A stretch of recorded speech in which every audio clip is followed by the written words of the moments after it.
So in problem one, x-intercepts at 3 and 8 and a point at 2, 18.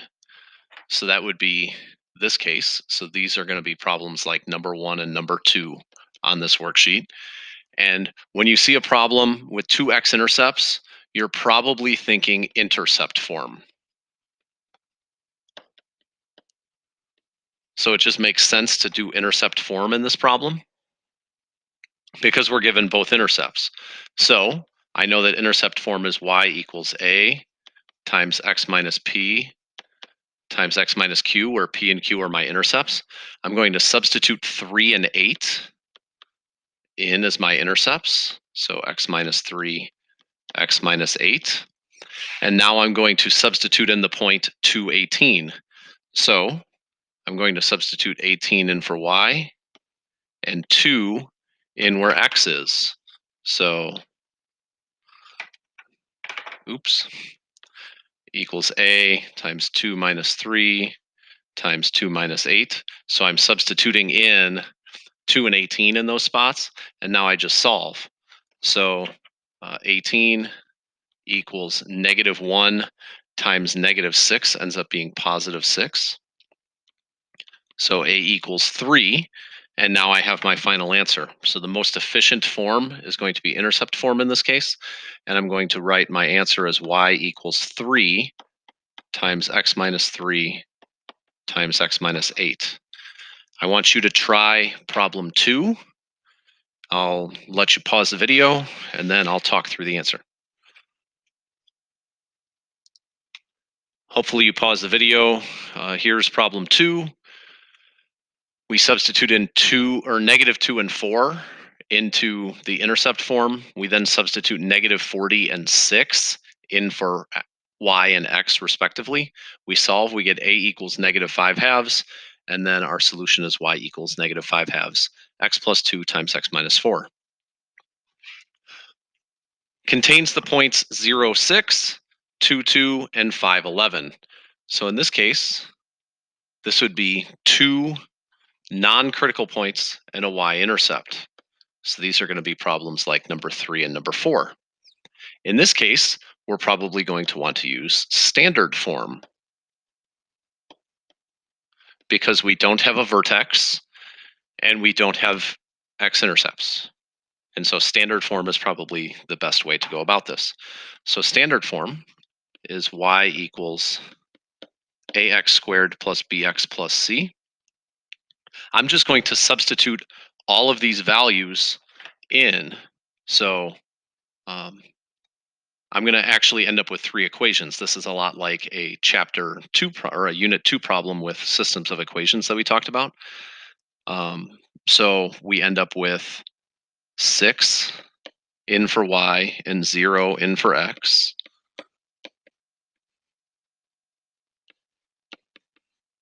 We end up with 2 in for y and 2 in for x.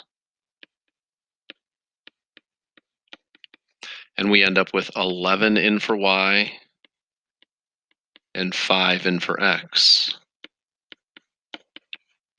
So I end up with a 3x3 system of equations. Now the reason why we're doing this by hand instead of using matrices in the calculator or whatever is notice that this equation ends up with c equals 6. So because c equals 6, I can actually just kind of get rid of this one. I know that c equals 6. So I'm going to save myself some time. C equals 6. So I'm going to replace c with 6 everywhere. So I'm going to replace these c's with 6. And now I'm down to a 2x2 system of equations. So if I take a look at this, I end up with, if I rewrite this, I have 4a plus 2b plus 6 equals 2. And if I rewrite this one, I have 25a plus 5b plus 6 equals 11. Now I'm going to erase the original stuff because I need a little bit more room here. So now what I'm going to do is just solve this 2x2 system. So when I do this, I have 4a plus 2b Oh, oops, this c was 6, my fault. Equals -4, and then 25a plus 5b equals 5. So now I have to solve the 2 by 2 system. So maybe I will multiply the top one by -5, multiply the bottom one by 2. So I end up with -20a minus 10b equals 20, and 50a plus 10b equals 10. That gives me 30a equals 30, which means a equals 1. Then I can substitute a equals 1 back into one of my equations. So I'll pick the first one since the numbers are smaller. So 4 plus 2b equals -4. And it looks like I end up with b equals, or 2b equals -8, so b equals -4.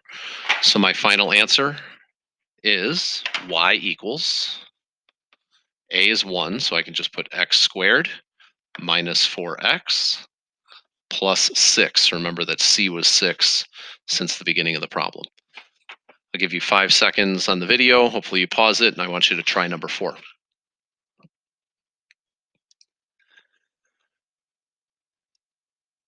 You take a look at, oh, I need to give a little more space. So same situation. This 0, 10 ends up meaning that c equals 10. So I didn't actually need to write all of that out. I just know that c equals 10 since that's the y-intercept. So I started in the spot where c equals 10. Then I substitute in x and y for the other 2 points that are given. I solve the system and I end up with a equals -2 and b equals 7. So my final answer is y equals -2x squared plus 7x plus 10. Problem 5 contains a maximum at 2, 1 and the point -1, 8. So when I have this situation, maximum is tip-off word for vertex. So I have problems like number 5 and number 6 here. I might want to use vertex form. So let's take a look at vertex form. Y equals a times x minus h squared plus k. So now I'm just going to substitute things in. So I know that the vertex is at 2, 1. So I have y equals a times x minus 2 squared plus 1. And then I can take the point -1, -8 and substitute that in for x and y. So I'm going to replace x and y with -1 and -8. And now I solve the problem. So -8 equals -1 minus 2 is -3, and that squared is 9. So I have -9 equals 9. That's a positive 9. A, and that's an ugly 9. A equals -1. So my final answer, I can write this once again in vertex form. Y equals negative x minus 2 squared plus 1. I want you guys to try number 6.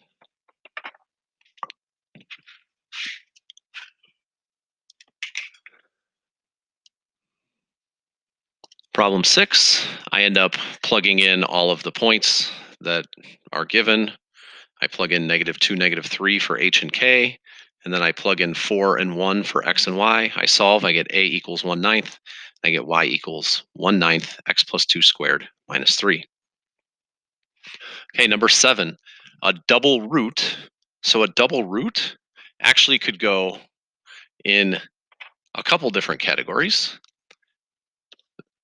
It could go with the x-intercepts, or it could go with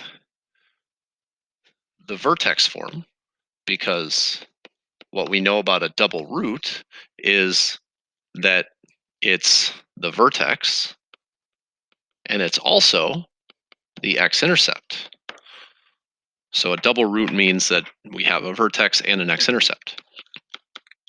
y equals a times x minus 4 squared, or I could write x minus 4 times x minus 4. It ends up being the same thing. So now I substitute in negative 21 for y and 7 for x, and I'm solving for a. So 7 minus 4 is 3. 3 squared is 9. Then I divide, and I get a equals negative 21 over 9, which can simplify to negative 7/3. So my final answer is y equals negative 7/3 x minus 4 squared. I want you guys to try problem 8.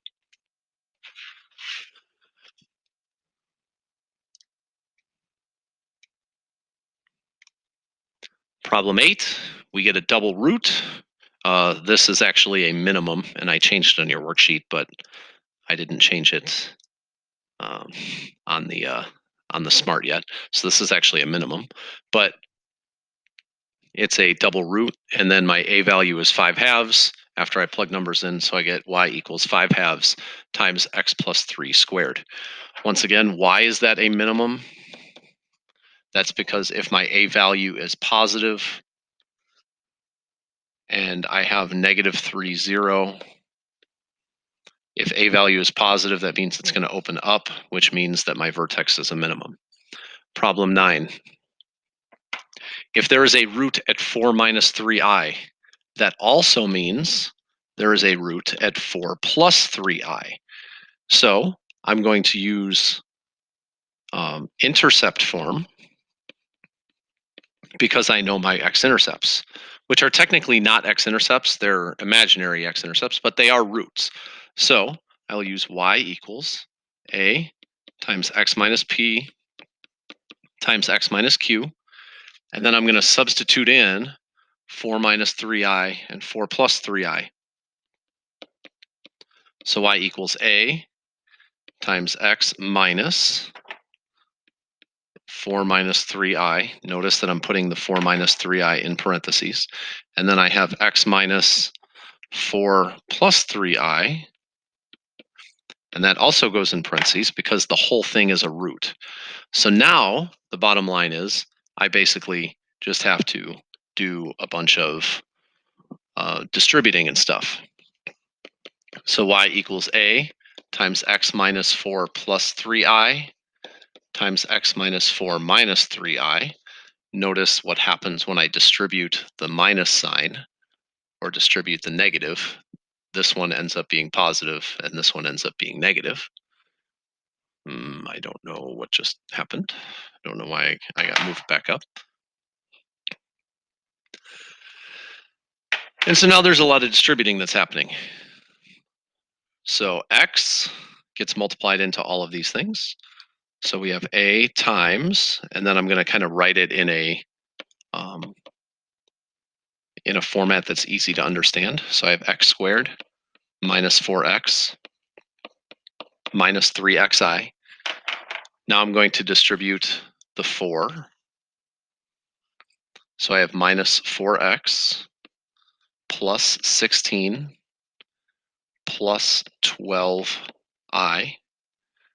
Notice I'm kind of lining everything up to make it really easy to add when we're done. So then this last thing, I have a plus 3xi. I have a minus 12i. And then I have a minus 9i squared, which I kind of ran out of room, so my fault on that. I have I'll move all this over a little bit.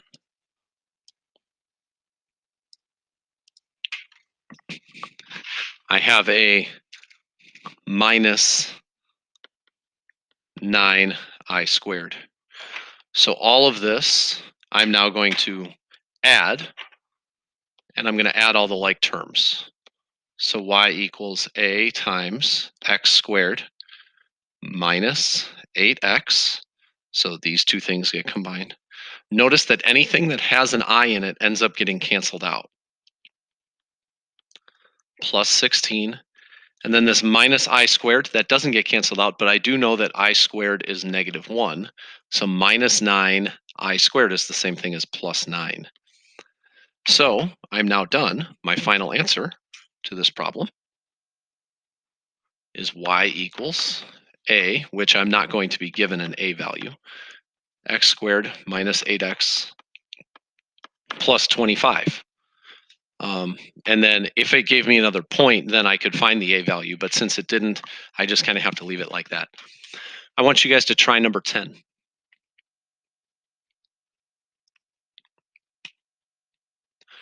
So once again, if 2 plus I is a root, 2 minus I is a root, I have intercept form. I substitute in 2 minus I and 2 plus I. I distribute. Sorry about the yellow. It was a better idea in theory than in practice. And I end up with a times x squared minus 4x plus 5. Once again, remember that negative I squared is the same thing as negative 1, which is positive 1.